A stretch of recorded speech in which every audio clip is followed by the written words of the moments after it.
come on, use your camera, start your video in the bottom left.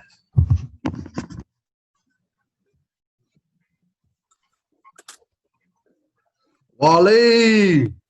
What's up? My man, what's up, brother? How you doing?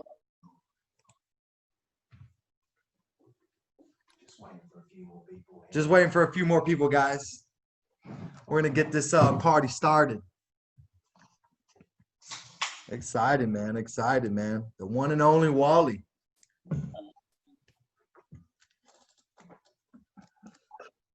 Cool, man. Yeah. Just accepting some people's requests to join here really quick. Give me 1 second. I want us everybody to start off on the same foot. About to drop some bombs on you guys. I want everybody to know and understand and get a ton of value from this. If you hear me now, don't be afraid to ask any questions in the comments. We'll answer them afterward. We'll answer any of your questions. It could be anything. No question is too big or small. We got the one and only Wally Georgy from Orlando, Florida here. What's up, man? I think we're all from Orlando, right? Or most of us? No. We have people tuning in from other states. Wow, okay. Couldn't admit it all. So, yep, we got people tuning in from other states. I'm excited. Can I do it automatically? No. All right, cool. Let's start. If you see any more. Yeah. All right, guys. So we're gonna go ahead and launch this now. Well, we have a lot of people in here, and people are still continuing to join. Appreciate everybody's participants today. Welcome to the B&B Accelerator. You guys are going to see a ton of content that I will post up. I'll have different live interviews from people around the nation, also in other countries who are currently doing Airbnb. They're going to talk about their success stories, what's working for them. And we want people to understand, because we get a lot of people not a lot of people ask questions, is COVID-19 a good time to do Airbnb? So we're going to dive into our live accounts, and I'm always going to be bringing new people on here. Today we have special guest Wally Georgy out of Orlando, Florida, master flipper that I met about 1.5 years ago. And we clicked it off, and we're really good friends now. And I want to welcome him here. What's up, buddy? Thank you. Thanks for having me on, man. Yeah, I appreciate you. I appreciate you joining, man. We met about 1 year ago in a mastermind, a real estate mastermind. And for those of you who don't know either one of us that are watching, we're both in real estate sales, and that way you kind of know our background. So people know you, Wally. Tell us a little bit about your background. I'm a real estate broker. I've been doing real estate for 15 years, and I've been flipping houses for about 6 years. I'm also a landlord. And I own a brokerage and just operate just like you, man, selling real estate. So what were some of the biggest, you say, challenges when you're flipping houses? What were some of your biggest challenges that you had? Well, some of the biggest challenges is finding. You would do what, 10 a year, 15 a year? I mean, I do around seven by myself, also partner with other investors, but I do about 7 myself that I renovate and flip, right? There's others who just, pass on to other investors. But, there's some difficulties in flipping houses. I mean, obviously, if you're an expert, you have a team, and you have people on payroll, it's a lot easier. But with me, they're all contractors. We have to constantly get bids. Also, you have to manage them. So I hired a project manager. It got too involved at some point, so you have to hire a project manager to take care of it for you. But even with a project manager involved, you run into issues where you're buying properties, you're buying them sight unseen because you're competing with other investors. So you got to throw down your cash and just take a bid. And then you go in and you start discovering some things, and there are processes you want to go through in order to get things done right. There are steps, and you got to do this. In the renovation process, there's so many things you could do. Do you paint the wall first or change the floor? Do you do the plumbing, electrical first? You got to deal with the county permitting, and there's so many different moving particles that are happening at once. So it can get very stressful. Yeah, I do sell a lot of real estate, and I enjoy that as well. Flipping obviously makes more money per sale, but also involves a lot of work. Right. Yeah. So, I've gone through a couple crews because a lot of the contractors that you work with, they don't have a business mentality. They kind of want to get their money and move on, get their money and move on. And if you don't keep them consistent with you, they can move on to another job. And then when you want them to work, for you, then you got to wait.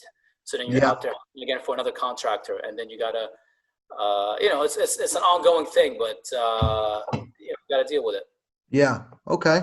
So, I mean, it seems like there's a lot of moving parts there. So, I mean, I know just talking to me, and I know it wasn't just me. What really made you take the leap of faith, and you felt like, short-term rentals was the solution, and is something that you wanted to really get into? What really attracted it? What really attracted? So I don't consider myself stubborn. I think I'm a very open-minded person, and I pursue opportunities. I consider myself an opportunist. And I've sold so many short-term rental properties to investors in New York and Canada. I've sold so many Airbnb units that are fully furnished. And I always thought to myself, man, these guys are a joke. Like, there's no way they're making money. Like, they're buying this Airbnb. The only way for it to pay off is if they use it themselves. And then, I thought that, they would tell me, yeah, we're going to use it ourselves. We want it to pay for itself. Never really ran the numbers right. Didn't really know the market. I didn't do much market research. I've heard some investors didn't make money with Airbnb. They didn't do it right. They purchased the wrong property. They're managing it themselves. And so I've seen some bad reviews with, bad experiences with some investors and good with others, right? I've had one investor, he said, hey man, it paid off for itself. Me and my family enjoyed it 5 times a year for 3 years. I want to sell the house now. So I help him sell it. I help him buy and sell it. Not till I met you around a year ago did I know. They told me, hey, I do Airbnb. They call me King of Airbnb. I'm like, yeah, this guy's a joke. King of Airbnb. I'm like, so, but then, we traveled to Costa Rica, and this guy we went to Costa Rica, 2 months from knowing each other? Yeah, 2-3 months? this guy for 2 months. Like, let's go to Costa Rica. All right, we'll go to Costa Rica. And I didn't even know this guy. I'm backpacking with him in Costa Rica. And then he keeps looking at his phone. He's like, I just made $500. You just made $200. What is this guy talking? Let me see your phone, man. So he showed me his Airbnbs. I'm like, look, man. And he was making so much money that week we were there. I was like, man, I got to look into it. So I approached him with like a big apartment complex downtown. I'm like, can I do Airbnb here? He's like, nah, I remember you met me once, you drove your truck up there. He's like, no, I wouldn't do it in this area. You got to find the right location. You got da. So, we stayed in touch. And then one day I purchased a flip, and I was like, hey, I want to show you. And he was like, Wally, I want to see what you do. I want to see what you kind of, I want to see your work. So I'm like, yeah, let me show you my flip. So he comes around. I'm like, yeah, this is it. We kind of tore everything inside the house. We tore it apart. Like, did a walkthrough with you. That's right. Yeah, you did the walkthrough. We're taking down this wall. We're ripping this apart. And then you're like, all right, man, keep me posted with your progress, blah, blah, blah, blah. So, I finished the project in 3-4 months. Finished it in 2 months. I was right about to flip it. So I was like, yo, come check out the project. I'm gonna price it. What do you think I should sell it for? And he was like, how much are you gonna make on this flip? I'm like, well, my profit is probably gonna be 25,000, 35,000. He's like, oh man, you should Airbnb this house. I'm like, nah, I don't know, man. I don't know if I'm gonna Airbnb. He's like, no, you make 5,000 a month. So when he said 5,000 a month, I'm like, this guy never lied to me. I've like fact checked this guy for 6 months already. Not one thing he ever said didn't come to life. So did you have to spy me that much, man? Are you serious? What? Did you have to spy me that much before you really really jumped into it? I fact checked everybody. I test everybody, whether it's subliminal or whatever. There are tests happening right and left. You got, you're in business. You got to, So you say you're the king of Airbnb. I was like, you know what? Let me see if this guy is real. So I would throw him questions here and there, and man, everything he was saying was adding up. So I thought about the capital gains tax that I was going to incur on this property, which my tax rate is around 32%. So I was like, all right, so I'm going to make $35,000. I'm going to give $9,000 to the IRS right away. And this guy is talking about making $5,000 a month. So I said, what do I have to lose? Let me just furnish this house, give it a shot, and from there on, it's been a year, I think almost a year. Almost a year, man. Welcome to the Airbnb family. So what would you say give us a couple of your biggest concerns you had before even getting into the Airbnb business? I was talking to you about it. You were obviously doing your research. You were spying on me. Tell people so they understand some of your biggest fears and some of the things you thought would be hurdles for you, before you even getting into it. Well, so I didn't want to have like an underperforming assets, right? So I kind of wanted this thing to rent out right away.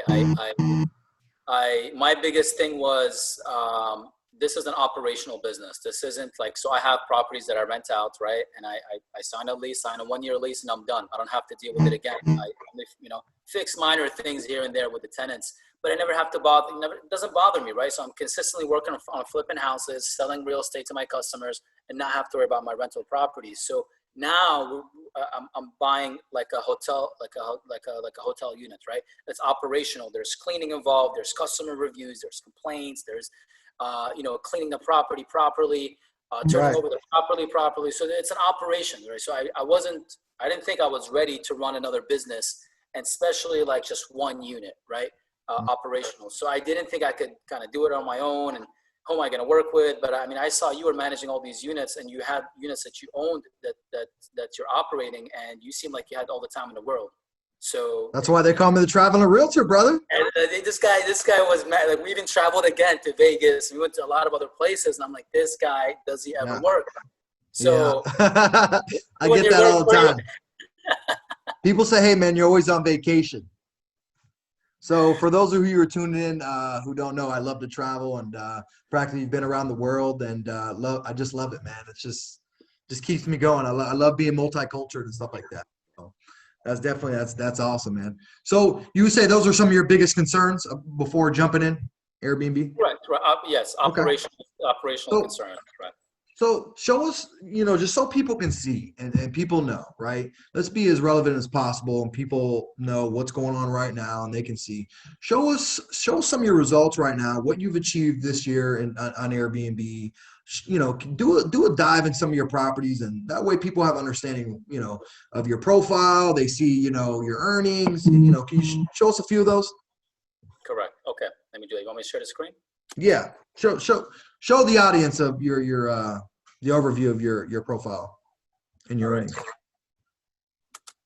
I can see Wally's the real deal. It says you disabled participant screen sharing. Okay. Let me I'll send you the invite.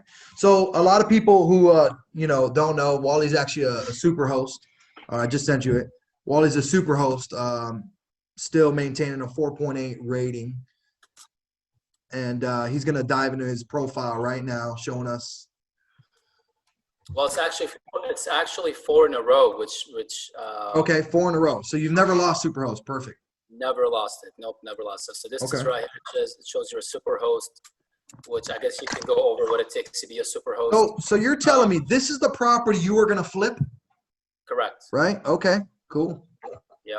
And actually, you asked me what was the most difficult part. I would say furnishing the property, because you know you have to get involved. But although you did say there are ways to automate that and have other people do it, I'm a hands-on kind of guy. Well, so the beauty about that is I built a product and a product list. So it's got clickable links, and it's got everything you need at a click of a button. So we got that down packed.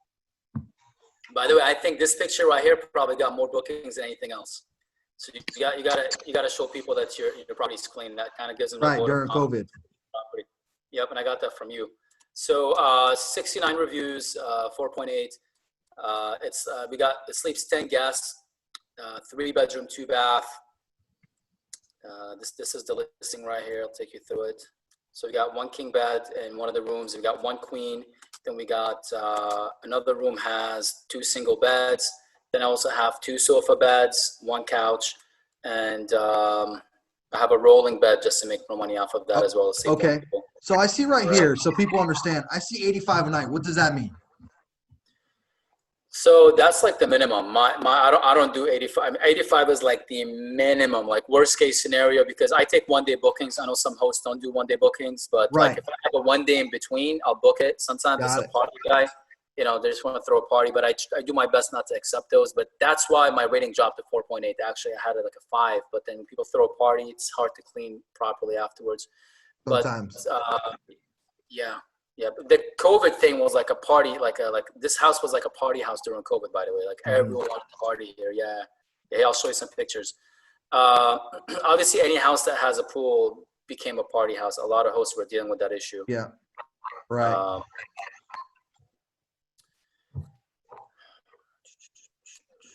Okay, so I guess I have to go through picture by picture. I don't think I want to do that. Yeah, just go through that. Don't worry about that. Yeah. Show us a few of your earnings of this year, 2020. Let's being this year. So You want people can see. to see my COVID numbers? Yeah, let's see your COVID numbers. All right, so Flip through a couple months, and a lot of people also, just so you guys know, he's on also VRBO. So show us some of your show us your VRBO account as well. So he gets a max amount of exposure and high occupancy rates. Yeah, so this is Airbnb. Yeah, this is the Airbnb platform. This is me right here. Okay. This is my profile. I kind of just preloaded it just so that it's easier for all of us. This is May of 2020. This is May of 2020, correct. So May on Airbnb alone, we got 4,300. That doesn't include the pool heating fee. So on the pool heating fee, I make a substantial markup. I charge $30 a night. Cost me like $8 maybe. So I make a good profit on heating the pool. Now it's a little higher than this because you've collected also revenue from VRBO, correct? Oh, absolutely, yes. So this is May. This is my VRBO account, and I'll take you here to the right. April, May. Wow. So don't be fooled by the 1,800. The guy paid 1,500 cash for his deposit, but it was like $350. So you're talking about $700 over here in May, and then you have 4,354 from Airbnb, and then add additional like $500-600 for pool heating. Got it. Okay, so your total for 1 month, roughly, you'd say for a month of May was what? Yeah, I think honestly I stopped counting at one point, but it's around 51, 52. 51, 52. Okay.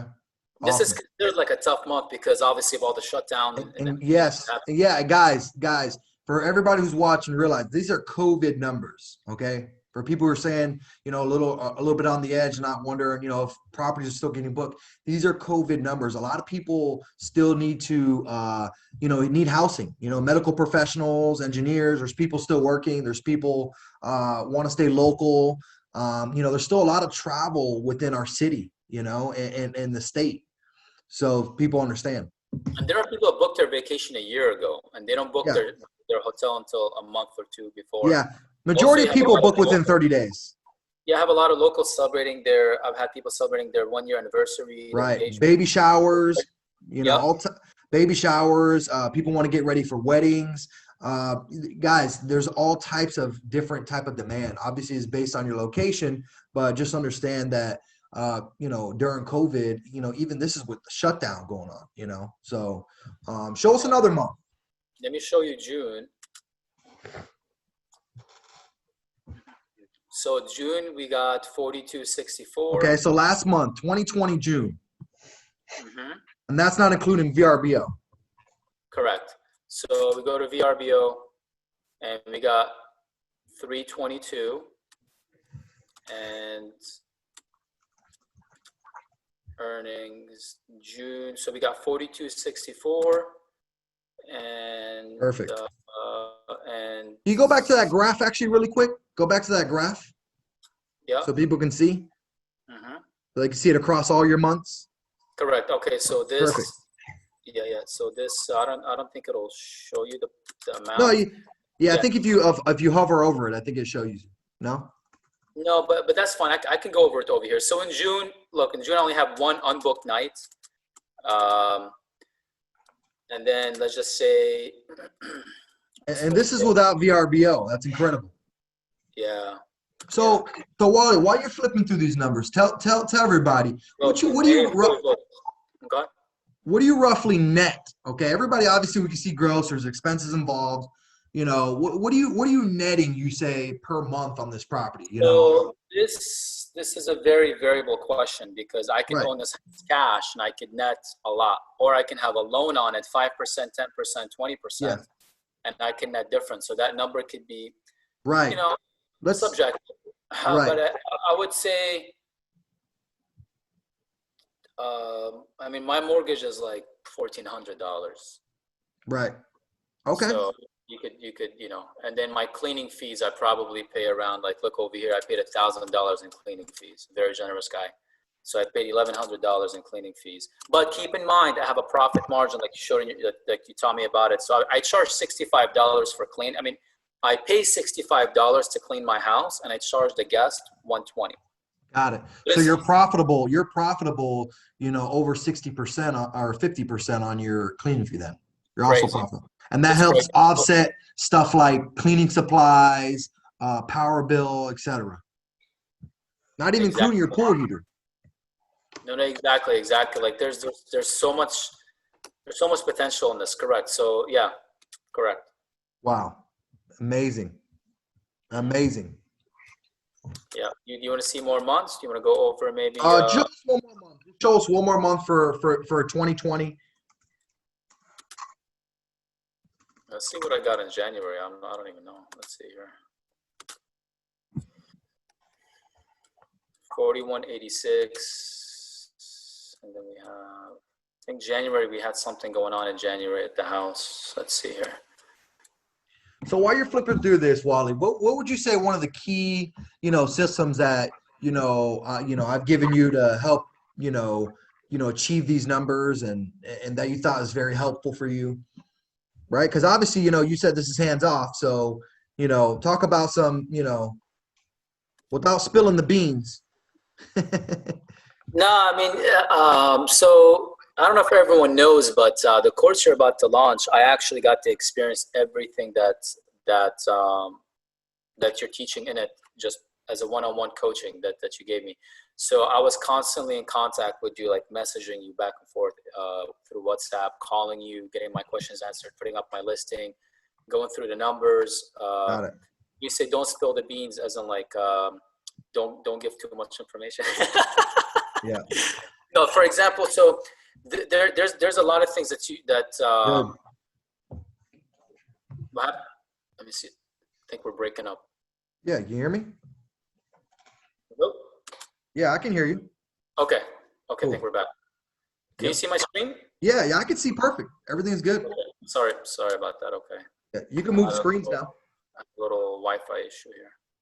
Okay, cool. Well, I'm sorry. What was your question? No, were you done showing? Were you going to show us one more month? I figured we'll go back to like last year maybe to get an idea, like pre-COVID. Okay. Yeah, that's fine. I mean, listen. We can also do July. July is almost fully booked. I have five nights. The ball's in your court, brother. You show us. Right. Cool. So this is December of last year. Obviously, December I think is one of the best performing months because it's like one of the biggest holidays. And I didn't have a pool heater in December, by the way, which I lost on a lot of profit. So I decided in January to just buy a pool heater. And so 49 over here, and let's see if we got anything on VRBO. Awesome, guys. So again, if you guys are listening, don't be afraid to ask any questions. Drop us some comments on Facebook. Let us know if you're watching this live or a recorded version. Drop any comments, and this community's here to help you guys understand what's currently going on with the short-term rental market, and other hosts will be able to elaborate along with myself. Let's do July then.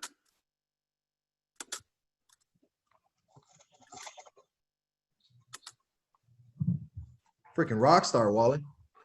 Man, I'm doing all right, bro. You gotta show us your numbers. All right. So how do we see August? Let's see here. I'm sorry, July. Let's go to July. So for the month of July, we're expecting 3145. And one lady contacted me. She has a sick family member. She wants to reschedule. So I had like 2 nights left. So I rescheduled her for later on in December, I think November. So just recently I lost those 3 nights, but we still have plenty of time to book. A lot of people actually book, as you know, most people know, they book their stay the same month. Like, so we have plenty of time to book it. Got it. Mm-hmm. Okay. Perfect, man. Yeah. All right. Is there anything else you want to show us? Yeah. Actually, yeah. I think July. So we have July 977 plus 977 plus 3145 plus. I got the pool heat on. I know it's July, man. Everyone wanted pool heat on. I don't know why. Awesome. So like this month, pool heating is like $800. Cool. And then we still have 5 more nights. So this is probably one of the best months. Yeah, July. All right, man. So you can see my pretty face. Give me the screen back, and we're gonna dive into some other questions for you here. All right. You're killing it, though, man. You're killing it, man. So, your help, man. you're obviously your numbers are awesome, man. You're killing it. You've been an Airbnb host for, a little over a year, maintaining a good status, lots of reviews. Good job there. Just so people understand, talk a little bit about how long did it take you to get these results? How long did it take you to get your first booking? Obviously, you went live on Airbnb and you're probably like, wow, is this really going to work? You tell us how long all this took. I mean, is the average person, you got one property on Airbnb. How long would it take somebody to, achieve these results? Was it after 1 month, a couple days? Honestly, since when I put my property on Airbnb, the next day I got a booking. I didn't even know what to do. I didn't have my cleaning. I didn't have my cleaning crew ready. I was like, I didn't know, what do I do, Javier? What do I do? I didn't have my door codes ready. My system was hooked up. But I just wanted to I didn't think I was going to get a booking right away. So I got a 2-day booking. So everything's automated. I don't have a key, but I had to give them the code. But anyways, it wasn't long, man. It wasn't long because I can actually take you to my, I can go back to my first month on Airbnb. I think it was like 3,800. It was crazy. It was a crazy number. And then after that, it was, 43, 48, 49, plus other expenses, other income revenues. What? That's awesome, man. You're crushing. So when did you know, so obviously, you got a booking pretty quick. When did you know it was actually going to start working, right? Was it after your first booking, after your first month? You're like, man, this really, really works, right? When did you feel like you didn't have any more anxiety of thinking about man, is this really going to work out for me? Is this going to really take off the way Javier says it does? And, obviously, all the action is what really shows, but. Well, honestly, I knew it was going to work because I saw your phone before I started my business. I looked at your phone. I'm like, this is over $100,000. What's going on here? Yeah. But when did I know it was going to work? I just had faith. I took a leap of faith and I said, you know what? I'm going to try it out. There's hundreds of thousands of people trying it around the country. Obviously, I've helped other investors do it. I don't lack in any shape or form in anything. So I said, you know what, let me just give it a shot. I'm capable of doing it. And I said, I'll give it 6 months. If I'm not happy with it, I'll stop right there, sell the furniture or move it on to something, to my house and move on. But that never happened, man. I honestly never thought I'll be in this business. And I would give you all the credit. I'll be honest with you. If you would have sold that furniture, I would have been buying it, right? For a huge discount. So how would you say, I've helped you and the B&B Accelerator has helped you over this, course of time of a year, I'm sorry? How would you say I have helped you and the B&B Accelerator has helped you, get to where you're at? Yeah, exactly. So I would say, I'm the kind of guy that I've actually bought a couple courses in different industries, right? I bought courses for, we're actually doing a couple other businesses right now. It's very, very, for me, I feel like I would rather pay to gain somebody's experience than have to work through it myself, make the mistake, and miss out on something important. So a couple of key factors that you've actually helped me is markup on the cleaning. Markup on the cleaning was substantial. I would have never known to charge the customer and make money on it. Like I thought, all right, I'll charge 65, I'll charge 65, 75. Matter of fact, I looked at all my competition in my area. They're all charging $70 to clean the property. So I'm like, I'm charging the most out of everyone in my zip code to clean a property. Everybody else charging 70. I'm charging 120. So that's a profit margin right there. You just made me well over $2,000-$3,000 just with that little tip right there.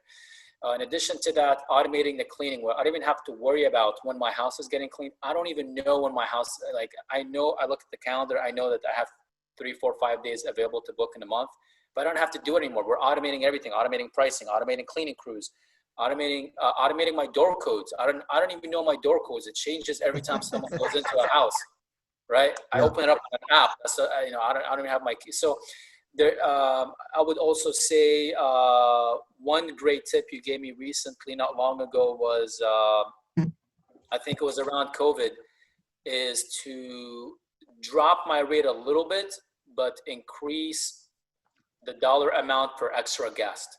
So I didn't think about this. So I was giving people, I was renting my house out to 10 people, sometimes 11 or 12 for the same rate of 120, 140, 180, Right. 200, whatever the case, whatever the dynamic, the pricing tool tells us.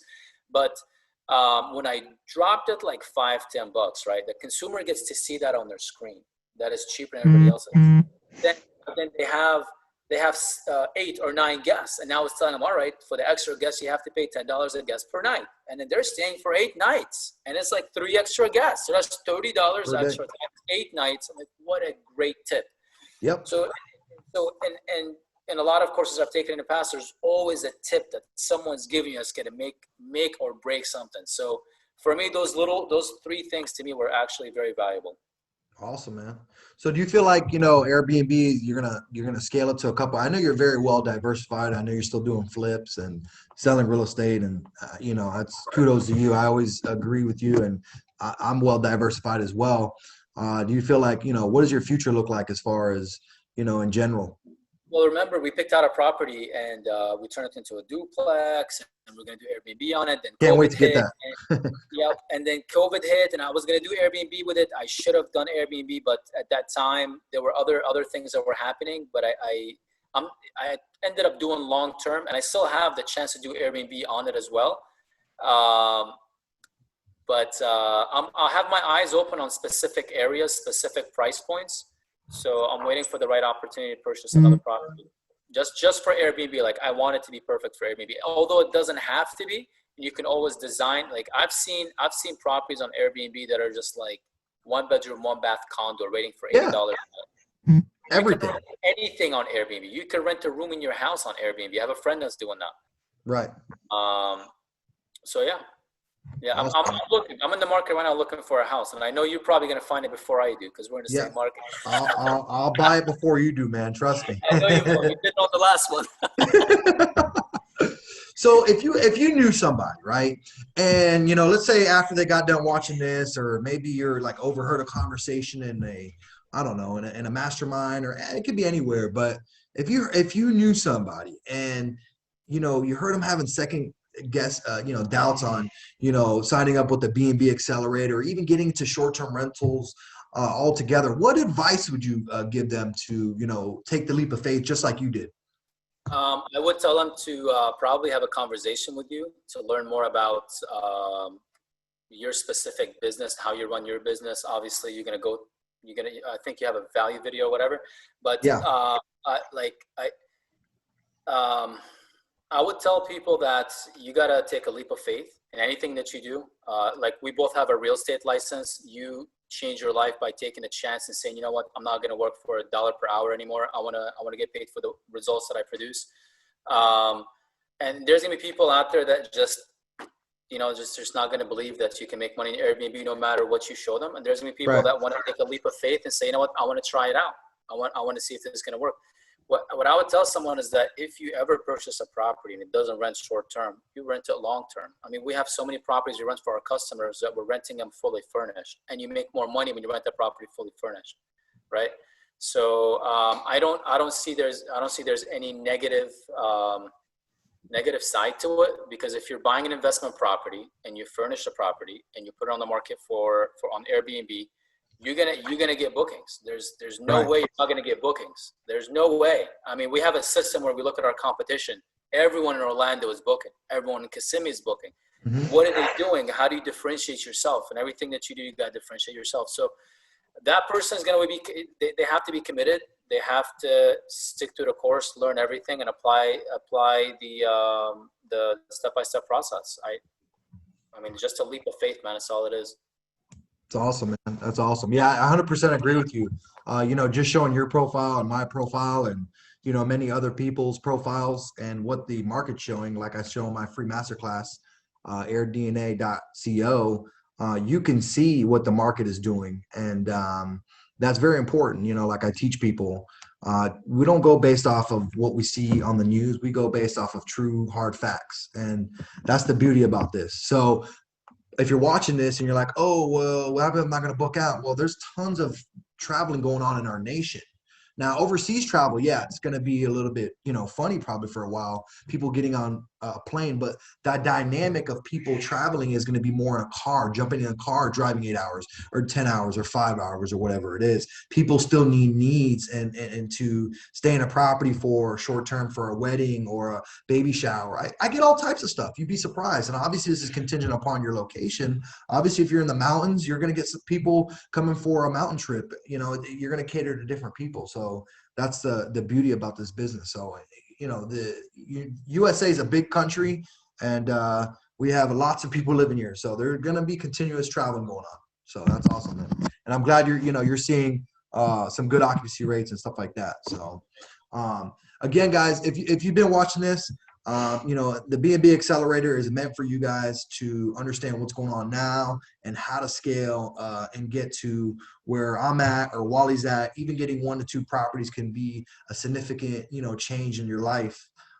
You know, especially when you're netting $1,000 to $2,000 a month. You know, if you times that by 12, that's $12,000 to $24,000 a year. That could be definitely, you know, a game changer for a lot of people.